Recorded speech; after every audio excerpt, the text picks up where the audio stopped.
guys. Hello. Can you hear the echo? That's because it's an empty property, it's an empty investment property. And my name is Tommy Daniels, if I get carried away. My name is Tommy Daniels. Shay Daniels. I film about faith, relationships, lifestyle, property, and this is a property video. So make sure you stick around and keep watching. Yeah. Okay, so we're standing in this property that we've purchased, and it took us 5 months. Five guys. not the food chain, no, but it took us five months to complete on this property. So I thought it was going to be a good, and it's the longest ever conveyancing we've had. But I thought it would be a good video to share things to do or what to do to prevent 5 months conveyancing. And by the way, conveyancing means like the process, the purchase process that it's pretty much handled by the solicitors after you have your offer accepted. Yeah. Okay, all right. So make sure you stick around. I'm going to give you 3 points, and the most important point is going to be right at the end. So make sure you stick around. All right, let's get. All right. Okay. So number 1 is sort out your finances. Sort out your finances. The moment you know that you're going to be purchasing a property, sort out your deposit. Like if you're not paying cash fully, sort out your deposit, sort out your broker to help you organize like either a mortgage or a bridging finance or whatever, however it is that you're purchasing it, but make sure that you have that sorted fully. You don't have to have it fully before you go out to view, but the moment you have your offer accepted, get that done ASAP. That's not the time to start looking for money. Ideally you should have it sorted as much as possible. I think, and that's the key word. So, but get a good broker that can, search the market. If you're going to be buying with a mortgage or, a bridging loan, get a good broker that would help you, search the market and get you the best rates, especially now with all of the interest rates rising. So make sure you get that sorted, and once your finances is sorted, then you can move on to step 2. Take it away. Number 2 is chase. You've got to chase everybody in the chain of the conveyancing process. So you start from chasing your estate agent when your offer is accepted, chase them to get the contracts, just to move on to the next step. You chase your legal team, ask them what's happening, press them, make it seem as though you need to finish quickly, especially in these times where things are taking forever. And if you think about it, these guys have other clients that they're working with, so it's the person that knocks the most that gets answered quickly. You chase that, you chase your broker for your product, for your mortgage product or your bridging product. Chase them, make sure that everybody is on their toes. You have to keep chasing, guys. There's no messing around. You've got to chase, because if you don't chase, you'll be left behind. But I think one thing with chasing as well is just to assume you're the only one on top of your game in the whole process. And so just assume you're the one that has to do the solicitor's job for them, the estate agent's job, the seller solicitors, your own solicitors, the brokers.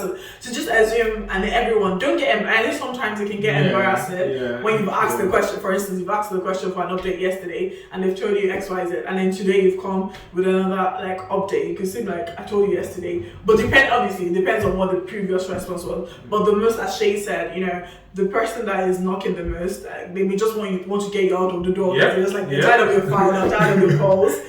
So don't get tired of chasing. And I think it's also important to understand that whilst you're chasing for all of this, you might not be well versed. It might be your first deal. So you're probably wondering, so what exactly do I chase? It's a simple, you're putting the call through. So what are we doing right now? What next? What do we need to do? Just ask everybody, call your estate agent and say, you know what, I've given you my solicitor's details. What next? Who is holding up what? Just keep asking, and through that process, you actually get to learn more about the whole conveyancing process, and you could even Google it. Absolutely. I actually wanted to say, I did a video about the entire process, purchase process. We're buying a property in the UK. I'll link it somewhere. If I don't, just check the property series and make sure you check that out as well. Especially if you're a first time buyer and you don't know what's the process, how do I get my offer accepted, or when it is, what's the next thing to expect. Make sure you check that. Secondly, I realized that people are probably wondering why would they be buying a property like this? This may be your first time of coming across our channel or my channel. watch our channel at No, this no, point. it's a channel. It's a channel. But what we do is we buy rundown properties and we renovate them, refurbish them, and we refinance, rent them out. So that's generally what we do. So whilst they may look dingy, and this is not the worst of it, guys. But yeah, the yuckiest, the better for us. Okay. Yeah. So again, check out properties. Previous videos where we showed you like before and after, of some of our investment projects. Okay, all right. Now we're going to the third and the most important point, because we're talking about the conveyancing process. Yeah. And as I mentioned, solicitors are the ones that do this. Make sure, I cannot stress this enough, make sure you get the right conveyancers, the right solicitors, the right legal team, because they pretty much are in charge of this process, of this conveyancing process. So the moment your offer is accepted and your estate agent issues a contract or a letter just to confirm the sale, pretty much at that point, it's then handed over to the seller solicitors, the buyer solicitors, and also maybe your lender solicitors, as the case may be. So there may be up to 3 solicitors involved in a purchase process. So, which brings me back to the point of make sure that your solicitors are the right one. You need to you can get them from different sources. Yeah, you can get them from going to say that how do they know which it's the ones to right get? one? Do you want to tell us about that? I mean, you could get them, you could source them from reallymoving.com. reallymoving.com. Check their reviews. This is the part where you're not lazy about. Check the reviews. Read the recent reviews. I mean, don't just be checking 15 years ago reviews from like 2 months ago, 3 months ago. See what the general consensus is. Again, I know that usually people are quick to leave reviews when the service has gone bad. However, all of the reviews cannot be bad. Read through it. You want to check their response time. You want to see if you have a dedicated account manager that manages your account, not just if you start seeing reviews like, oh, this guy never picked up the call, or this conveyance took too long, run. Like me and Mrs. Run. You should probably listen to but yeah, so that's how to check. You can also get solicitors from recommendations from friends and family. But again, with that, you want to do your due diligence, because it's very possible that a solicitor's firm was amazing on a deal, and then the very next one they're horrible. Sometimes it could be because you have a different case handler or a different solicitor handling it, and then you get given someone else in the firm and they're not as quick. Or it could also just be because maybe the solicitors are just really busy, so they can't be as effective. So it may be the timing of when you're purchasing. So again, just because someone has recommended and said, oh, this person is amazing, they do this, make sure you do your own due diligence as well. And by doing your due diligence is to check, still check the reviews, still speak to them, get a feel for them, and see, like, even when you email them, before you sort of give them before you enlist their services, you should still, see what their response time is like. And again, solicitors are something that you want to have sorted out before, you have your offer accepted. So by the time you're going out to view and, giving out offers, you should already be searching for solicitors, because immediately you have your offer accepted, the estate agent is asking for your solicitors and proof of funds. As you're viewing, check your solicitor. So that's the biggest one, because they pretty much, solicitors can make or mar a transaction. And it's bad enough if a solicitor is messing you about and you have to move to another one. Now it becomes more complicated because so you don't the really new one that. needs to start understanding what the deal is all about. So ideally, I think one thing I would have had to it is you could give your solicitor a time frame that you want to complete the sale by, and I would say give them an aspirational time frame. So for example, you could say 6 weeks, you could say 2 months, such that they know from the word go that you were looking to complete at this time, and you instructed them with that in mind, and I think that would really help. I mean, there's so many moving parts when it comes to buying, because your solicitors could be amazing and you could be the seller's solicitors that are just messing about, or it could be maybe your lender's solicitors that are just really slow. So there's so many moving parts, or maybe the sellers themselves are not responsive, and so their solicitors can't get anything. But I think the point is, whatever is within your control, you want to do that as quickly as possible. So which also brings to the point of you responding on time, as we're talking about chasing earlier, but also in terms of on your own part.